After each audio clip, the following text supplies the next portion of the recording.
Oi, gente, estamos começando mais uma edição do Vivência.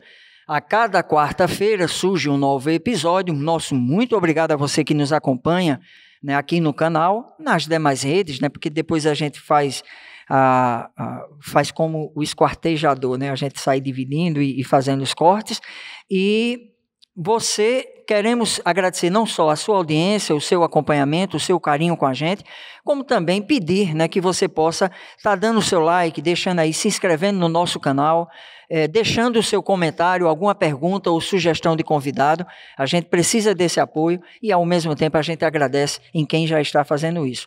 O Vivência conta com o apoio da Assartic, que é a Associação dos Artistas de Caruaru, e também da Expresso Filmes, esses parceiros que traz essa qualidade para você, né, e proporciona tanta informação boa, um podcast de conteúdo como esse que a gente tem conseguido levar para o ar todas as semanas. Hoje com a gente, você já percebeu, está aí o Jefferson Moisés, ele que, apesar de tão jovem, mas assim, já tem uma história tão bonita, inclusive reconhecida, premiada, tanto aqui como fora, na área da literatura do cordel, na área da poesia, e alguém, né, que, graças a Deus, com seu talento, com a sua criatividade, com o conhecimento que adquiriu, alguém que também já está ganhando as mídias, já tem, seja no campo publicitário, tudo isso aí, ele já, por esse caminho, já enveredou. Jefferson, seja muito bem-vindo. Você sabe que eu tenho batalhas junto contigo, né? Não é um contra o outro, muito pelo contrário, então é um parceiro aí, não só o considero um grande amigo, como sou admirador já do seu trabalho há muito tempo, e é muito bom tê-lo aqui nesse podcast conosco. Paulo Nailson, grande amigo, agradeço, né, pelo convite, por essa participação aqui, de poder mostrar um pouco do nosso trabalho, mostrar o que é que a gente tem feito justamente com a literatura de cordel, que é uma arte que eu sou apaixonado por ela, né? Então, assim, eu só fico grato, né, por esse convite, e vamos embora bater um papo legal, né? Você já desligou aí, deixou no modo avião? O meu já, que na minha lembrança eu deixei, que é para a gente não ser surpreendido por algum som aí a mais. Pois bem, Jefferson, vamos começar então tentando descobrir aí, nessa história do cordel nordestino, a literatura de cordel, a poesia matuta, ela é mesmo aqui de Caruaru, o berço dela é de Agrestina, São Caetano, Bezerros, de onde é que veio, ou isso tem até mesmo ramificação fora daqui? Bem, a literatura de cordel, ela lá no século XVII... Tem isso tudo? Não acredito. Tem sim. Ela veio lá de Portugal, da Europa, né, no século XVII.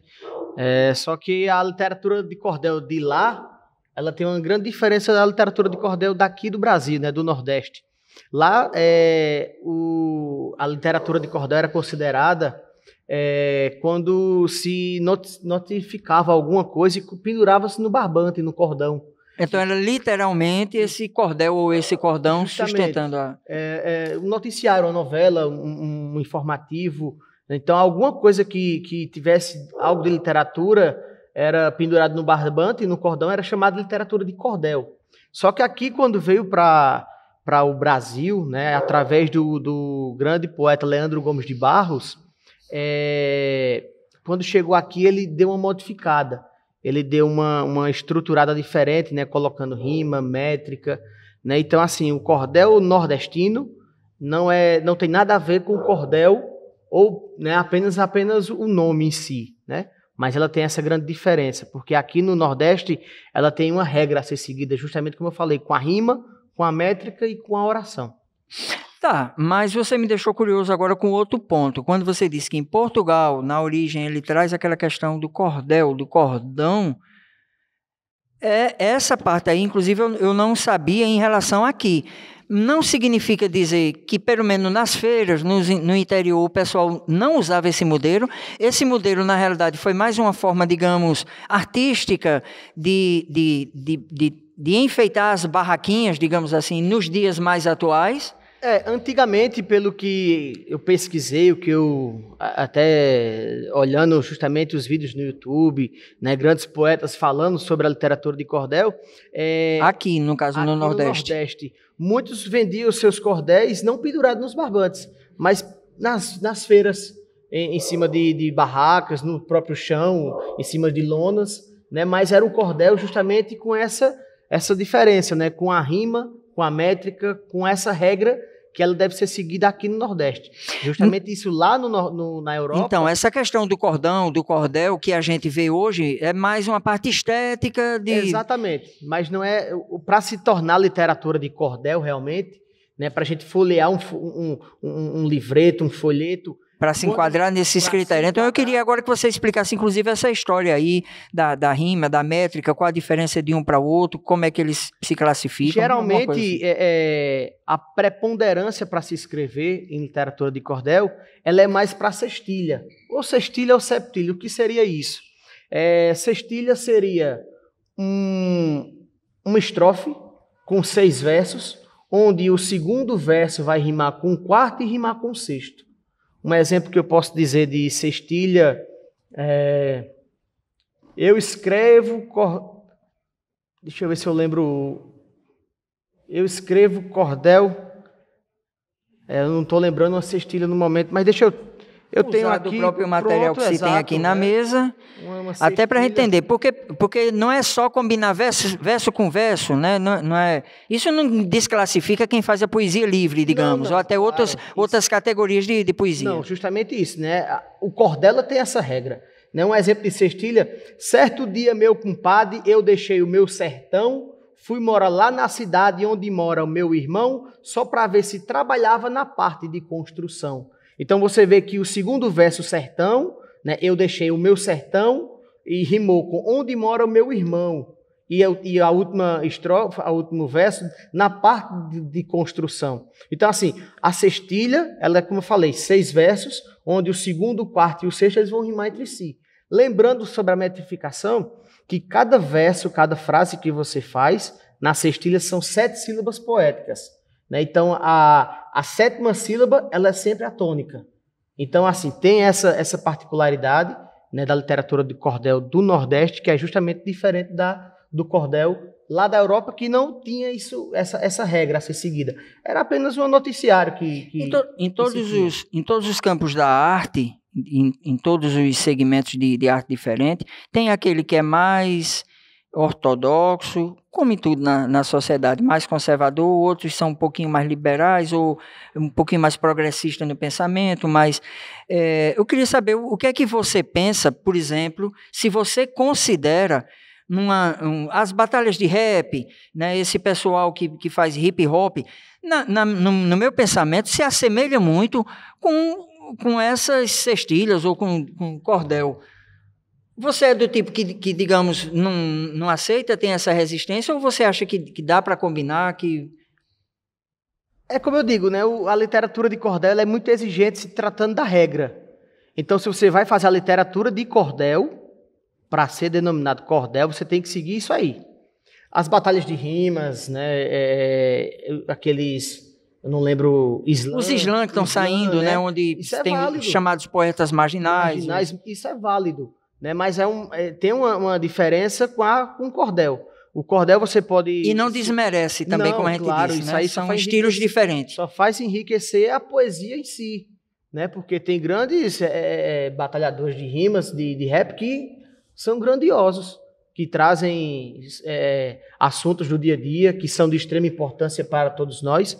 Mas o que se assemelha mais ao cordel é o repente, né? São os violeiros, quando eles fazem aquelas disputas, né, rimadas de improviso, e eles utilizam justamente da regra da literatura de cordel. Eles fazem os seus versos de improviso, utilizando justamente o que é exigido na literatura de cordel, seja em sextilha, seja em septilha, seja num verso, num galope à beira-mar, num mote de 10. Então, o que o repente utiliza, através do seu improvisado, é justamente cantado, o que é musicado, ele é justamente através textualmente colocado. Porque justamente eles utilizam da metrificação de cada verso. Nesse sentido, bate.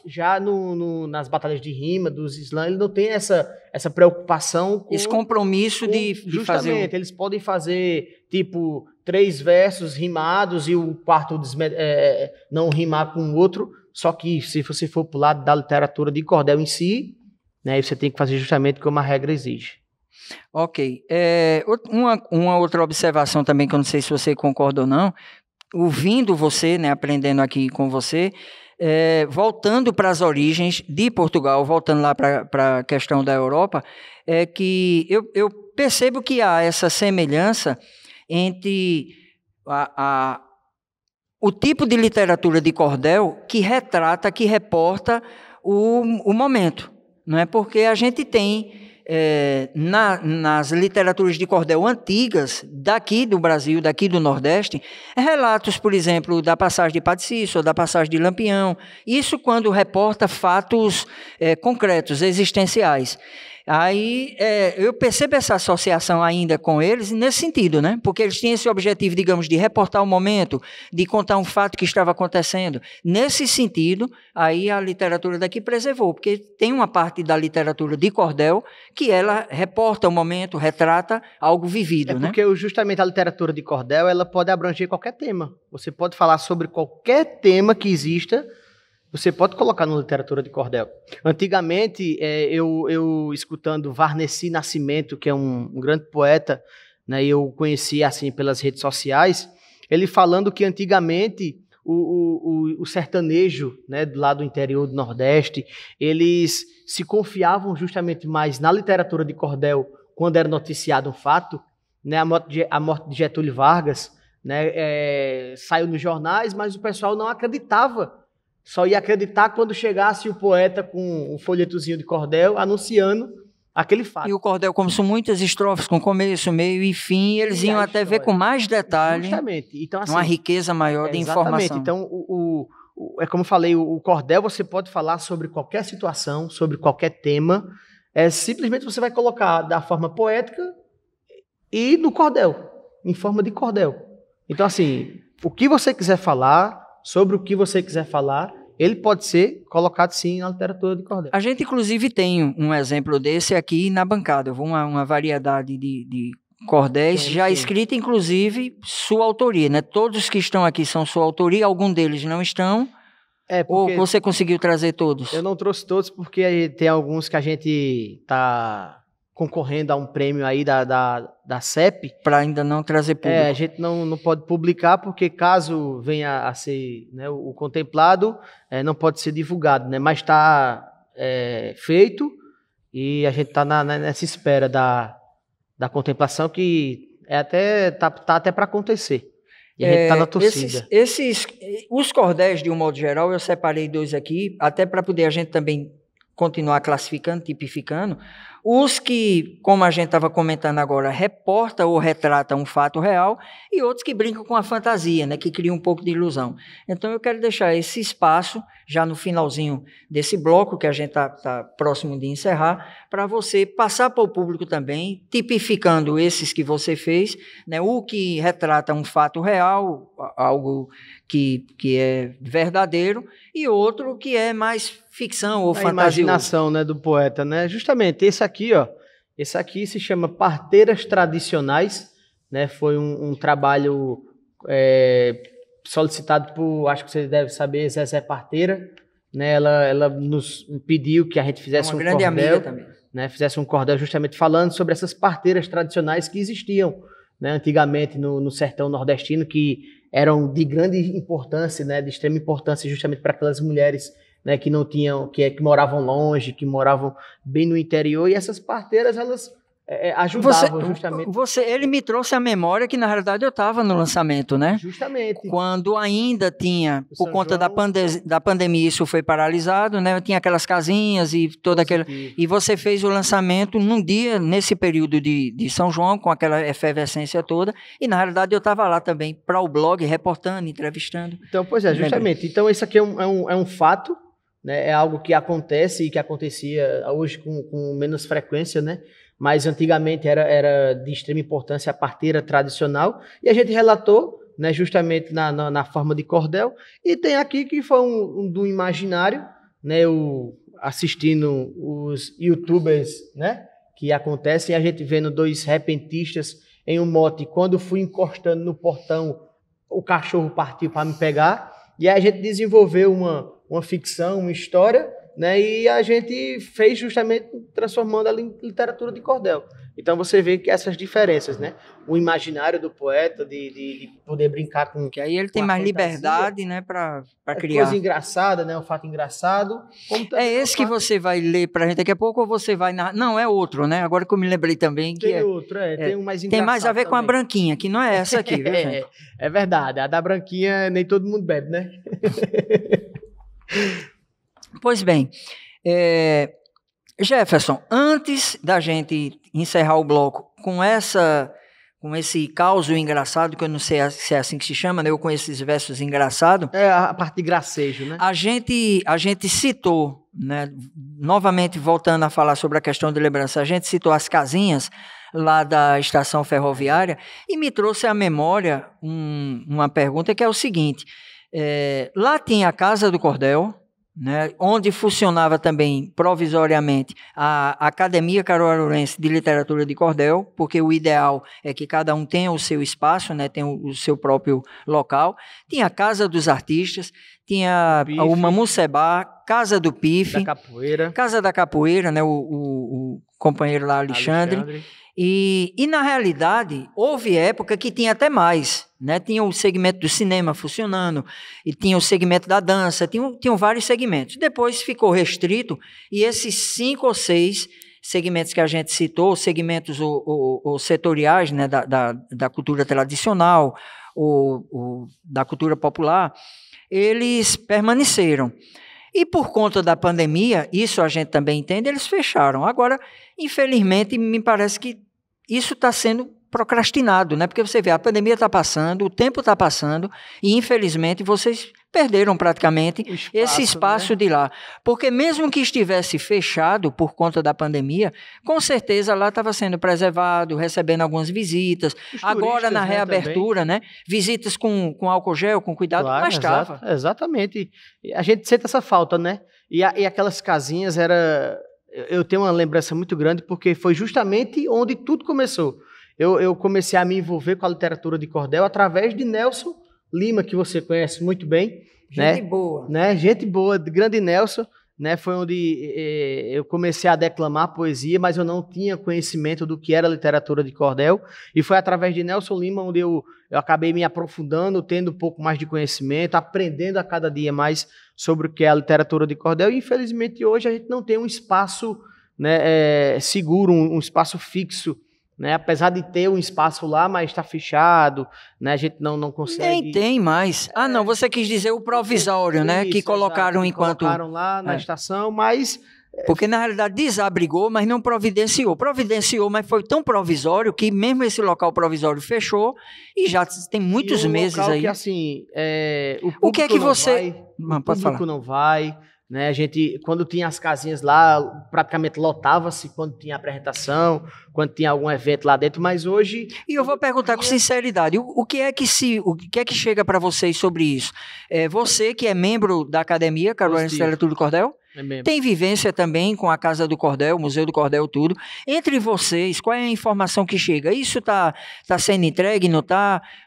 Tá faltando alguma coisa? Chega alguma informação? Estou dizendo isso até para informar para o público. A informação que chegou para a gente, né, é que tá para chegar aí vagões de trens, isso depois que tiver reformulado, né, ali o Largo da Estação, mas a gente não tem uma data prevista. Não tem prazo. Não tem, né, a gente não sabe depois de pandemia, mas a gente não sabe quando a pandemia acaba, a gente fica praticamente... Os museus, inclusive, já reabriram, né? Inclusive, demorou um pouquinho além do que estava abrindo no estado, mas reabriu. Exato. Mas aí a gente está... São equipamentos culturais que estão fazendo falta até para as atividades de vocês, mas certeza. É uma pena, a gente realmente. Sempre tinha até as próprias reuniões, né, ordinárias da gente, a gente está fazendo em outro local. Né? Então, assim, infelizmente a gente está nessa espera e espero que tudo isso passe logo para a gente poder voltar às atividades, né, que era tão gostoso da gente estar ali. Essa vivência ali, né, no centro da cidade com segmento cultural. Eu prometi para agora, mas não vai ser agora não. A gente vai para um rápido intervalo e na volta, já volta com a Branquinha. Vocês vão entender o que é.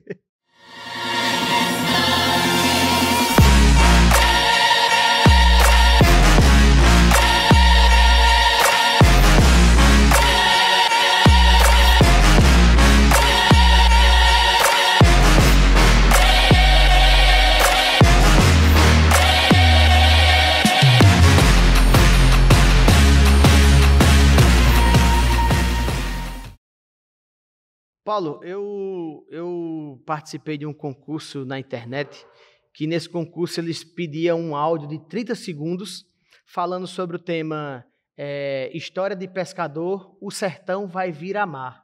E aí eu enviei um áudio, né, com esses 30 segundos e eu disse: eu mesmo sou vizinho de um cara perigoso, vive de tomar pitu, um galego astucioso, ainda mais é pescador daqueles bem mentiroso. Certa vez lá no terreiro começou a chuviscar.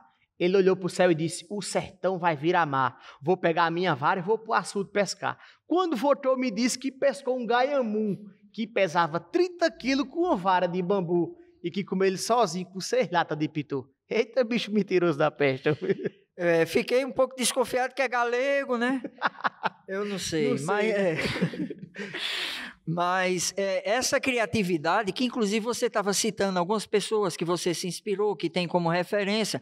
Zé Laurentino é um deles, não é isso? Zé Laurentino, infelizmente, ele não reside mais entre nós, né? Já tá e a pandemia acabou levando alguns, né? Alguns também, mas o poeta Zé Laurentino, que eu tenho essa coletânea aqui, ó, Coletânea Poética de Zé Laurentino, essa é a 2ª edição, eu já rodei até a primeira e não encontrei. Mesmo na edição Bagaço, né, que é a editora, mas eu não consegui encontrar a primeira edição.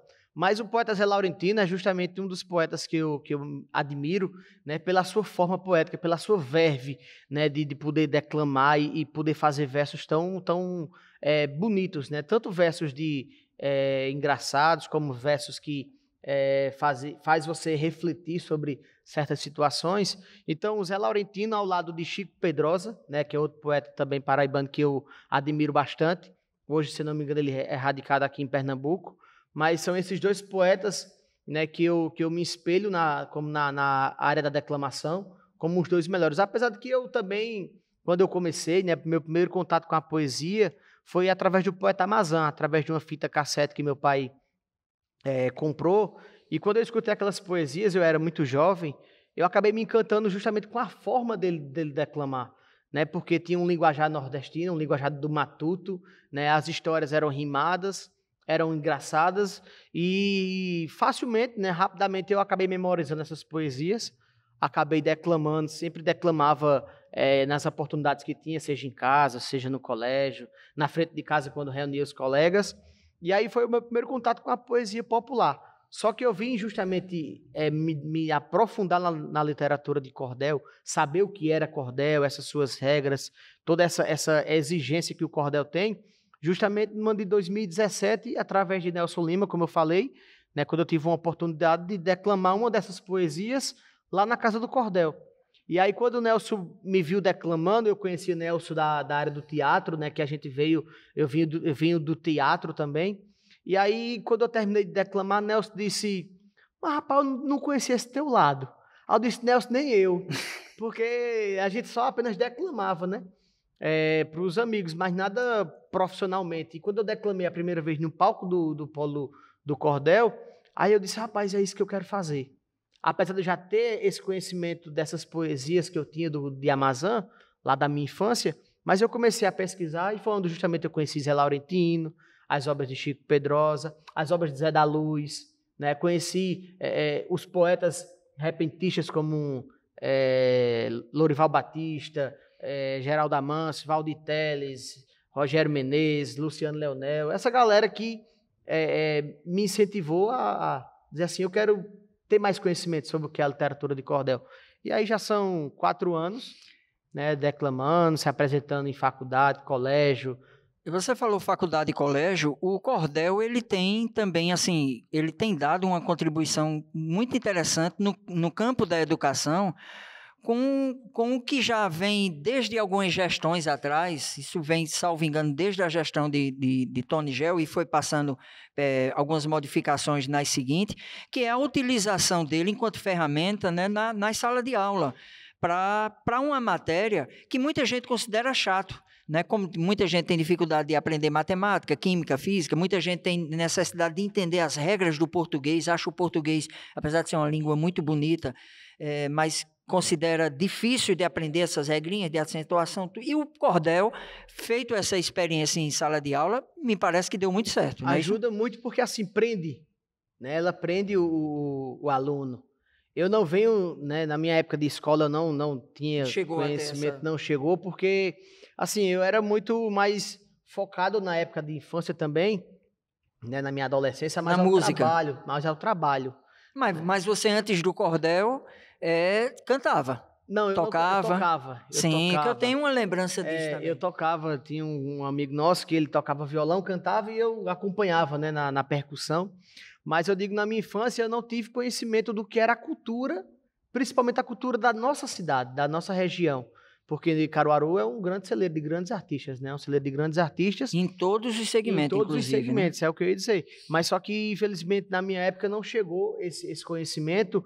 E hoje, né, alguns alunos tiveram a oportunidade também de conhecer o projeto Cordel nas escolas, onde Nelson Lima também já fez parte desse programa, né, como Gênerson Alves, Luciano Leonel, alguns Eu acho poetas. até que eles, eu não quero dizer aqui o nome de um ou de outro, mas eu creio que Nelson está entre eles, que chegaram até a participar desse processo de criação, né? São os Se mais eu não me antigos. falha a memória, Erlon Cavalcante, Nerisvaldo, Erlon, Nerisvaldo, Nerisvaldo, isso. Então foram eles que uma geração primeira, né? justo, que fizeram esse projeto sair do papel, entrar nas escolas, muitas E pessoas. houve algumas modificações, num certo sentido boa, outras não, mas que também está parado, né? Infelizmente está parado, né? Hoje a gente tem o presidente da Academia Caruaruense de Literatura de Cordel, que é o Davi Jefferson, né? Que ele foi através do Cordel nas escolas, desse projeto, que desenvolveu esse desejo de ser poeta, cordelista, de escrever literatura de cordel.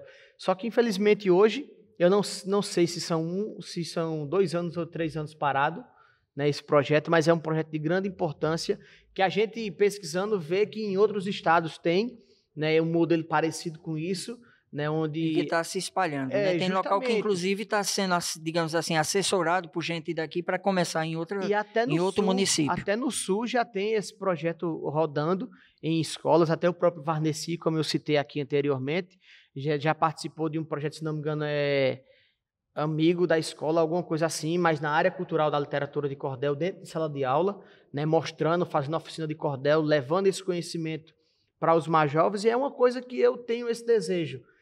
Tudo que eu faço, tudo que eu declamo, tudo que eu escrevo, é tentando levar justamente para esses jovens, para que eles também tenham conhecimento e quem sabe, né, você falando para 10, 20, 30 alunos, 2, 3 se interessam, e aí dá continuidade a esse trabalho, porque a gente sabe muito bem que aqueles poetas que tanto lutaram, batalharam para que a literatura de cordel hoje fosse patrimônio material, né, que já faleceram, e hoje os jovens estão dando continuidade, futuramente a gente sabe que a gente está fazendo esse trabalho, daqui a pouco vai partir, né, e esse trabalho ele não pode, né, não pode ficar parado, né, ele tem que ser dado continuidade, principalmente para os jovens hoje em dia. Antes a gente citou aqui que tinha a Casa do Cordel, ali na estação ferroviária, ou antiga estação ferroviária. Ou quem quer conhecer um pouco mais do cordel, vindo a Caruaru, eu sei que tem ali na Feira Livre, né, tem alguns espaços, o próprio museu, não sei se está aberto, porque também ficou um período Cordel, fechado, né? Tá, o Del não sei Legário. se agora abriu, né? Mas Abriu para celebração. Sim, do 100 anos, né? Acho que foi algum aniversário, não lembro o que foi. Mas me parece que o canto mais certo mesmo de encontrar vocês, de papear, é no Polo, não é isso que eu queria aproveitar? Isso, exato. Tem uma barraca da ACLC, né? Academia Caruaruense de Literatura de Cordel, né? Tá com um espaço lá bacana, com uma variedade enorme de cordéis, né? Dos membros da academia. Então, quem quiser conferir, dar uma passadinha lá no Polo Comercial, né, vai ver a academia, tanto tá Nelson, como às vezes tá Gênerson Alves, tá o próprio poeta Davi, que é o presidente da academia. Tá a moça do cordel. Tá a moça do cordel, Aline Soares, não é isso? Aline Salles, exato. Então, assim, justamente é um espaço que é maravilhoso, né? Porque a quantidade de pessoas que vão lá, e se alguém passar por lá e ver um cordel e se interessar, leve para casa, né? Leve para seus filhos, está prestigiando, né, o trabalho de... Justamente. E também a gente sabe muito bem que também tem na feira, né? Na feira da Sulanca tem alguns espaços lá que tem aqueles standzinhos com folheto de cordel, de outros poetas também, Mas os expositores, né? Exatamente, mas assim, é de extrema importância você saber, né, o que é, porque muitas pessoas consideram a literatura de cordel como uma literatura inferior, né? Mas só que o trabalho do poeta, como o próprio Leandro Gomes de Barros, ele não deve nada como o poeta Machado de Assis, né? O trabalho é o mesmo, a luta é a mesma, né? Você perde noite de sono escrevendo um cordel, né? Você coloca seu pensamento, né, para fora justamente. E a fidelidade, a gramática, a língua, tudo isso Exatamente. Então, acontece assim, a literatura de cordel ela não deve nada a ninguém. Ela tem, a gente tem até que parar com esse negócio de dizer que ela é a literatura menor, porque ela não é. E outro fato que aconteceu com o cordel também é o fato dele ter se modernizado, né? Claro, a tecnologia veio para ajudar. Sem medo de deixar de ser original, ou a gente vê capinha colorida, ou então vê formato diferente. O cordel virou livre, né? E o cordel avançou para as redes sociais, claro. Né? Eu lembro que você, salvo engano, junto com o Jennerson, criou um formato...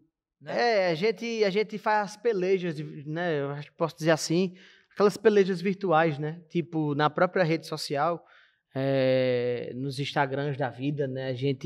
Ele faz uma estrofe, né? E eu faço outra. Ele manda um verso de lá, eu escrevo outro daqui, e a gente vai colocando isso na rede social.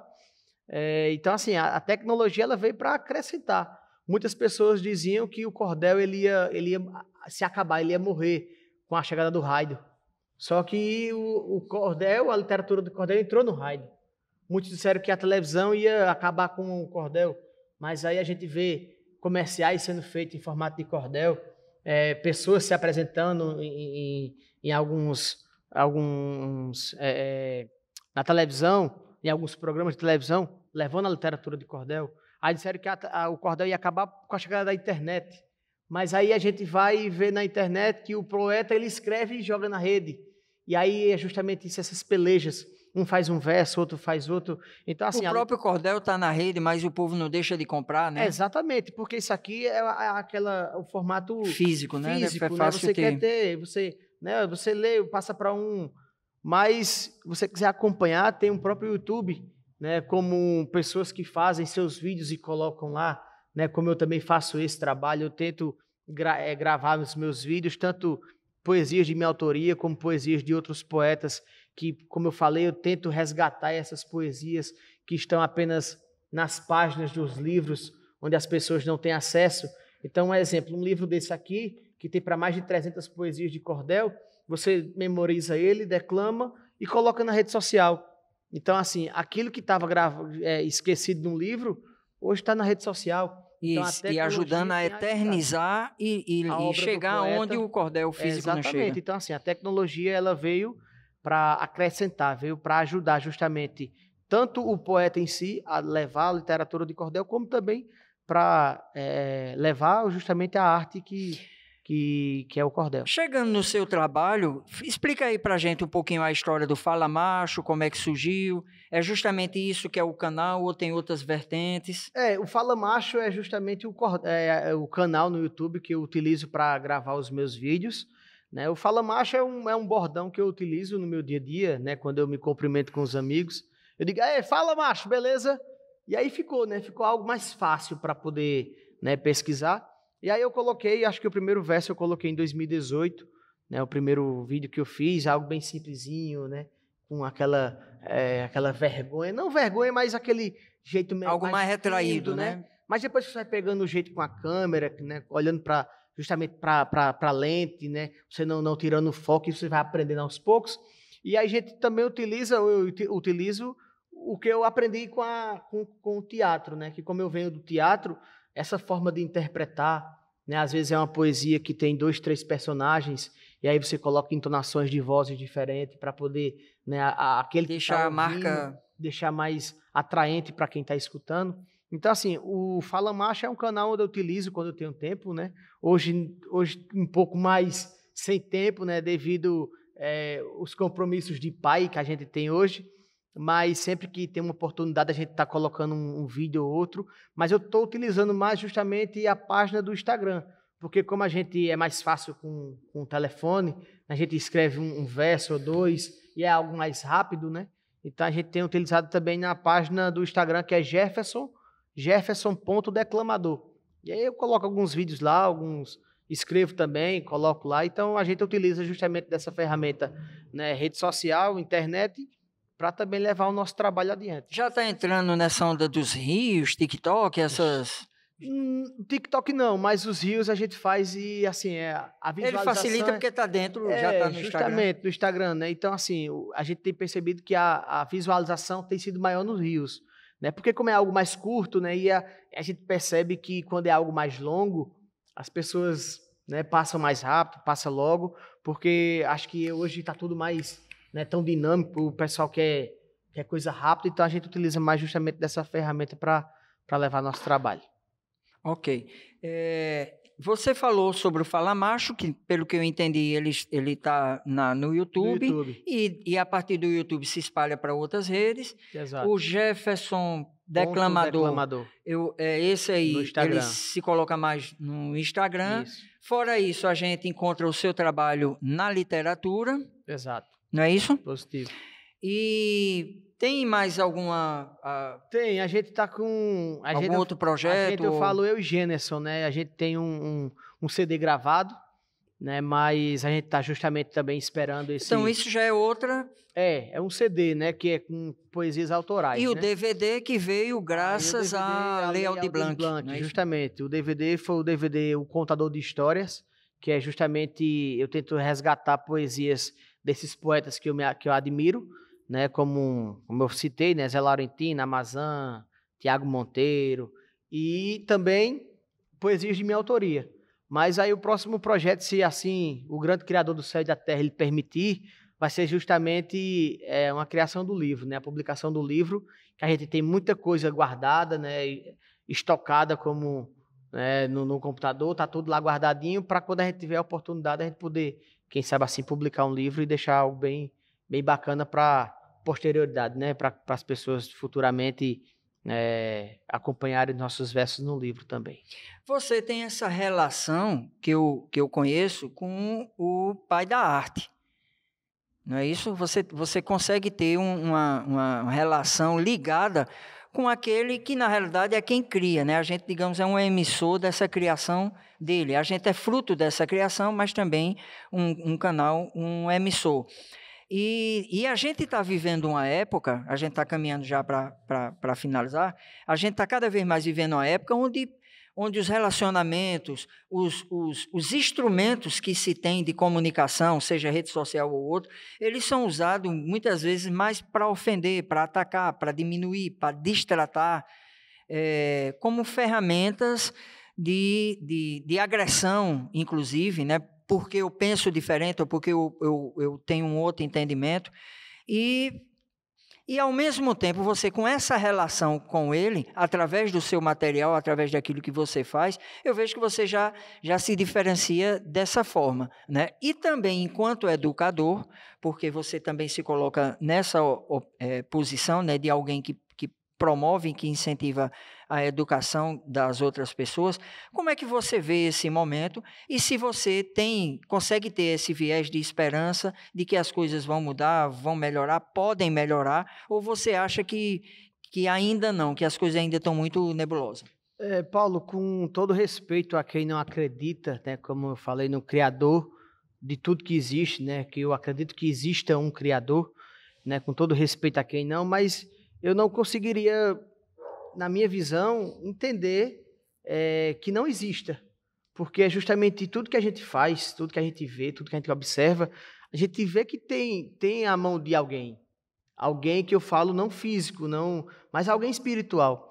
E os sentimentos que nós temos também retrata isso. Porque quando você tem empatia pelo próximo, seja homem, mulher, animal, qualquer bicho, você consegue observar a essência do Criador ali, entendeu? Então, assim, eu respeito a quem não acredita, mas eu tenho muita fé que existe... A essência do Criador, como eu coloquei, tanto, inclusive na arte, né? Claro, seja ela qual for. Claro. Talvez por isso é que muitas vezes a gente vê determinados tipos de comunicadores também utilizando da arte para comunicar uma mensagem que às vezes a gente fica se questionando, puxa, até que ponto isso vai estar somando na formação, né?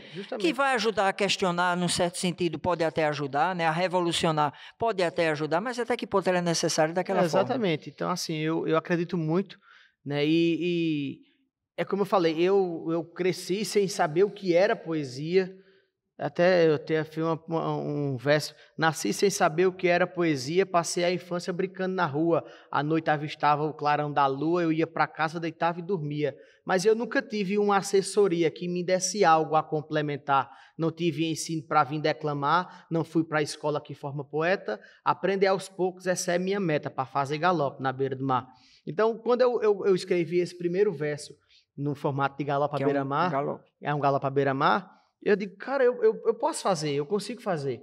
Então, assim, eu não sabia o que era poesia, mas sempre com humildade, perguntando a alguns poetas, né, mais experientes. Às vezes eu fazia um verso e estava desmetrificado, eu chegava para um Gênerson Alves, que é um professor, ele dizia, olha, tem que mudar isso, mudar aquilo, beleza.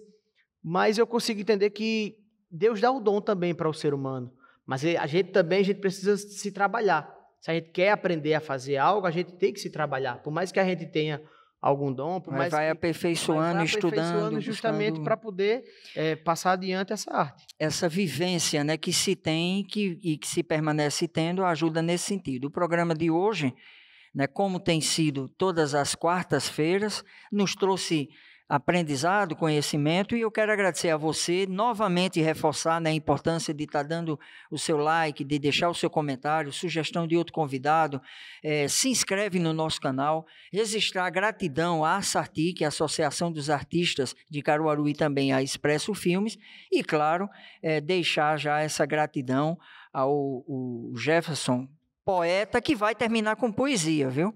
E dizer, né, que eu costumo até dizer, vou antecipar, né, que todas as coisas contribuem para o bem daqueles que amam a Deus, que são chamados segundo o seu propósito, e a gente percebe isso também na sua vida, que possa ser assim com você também. Então, obrigado, Jefferson, e fica esse espaço para agradecer e também para nos prendar aí com os seus versos finais. Não, eu agradeço, né, Paulo, por esse convite e essa participação aqui nesse podcast.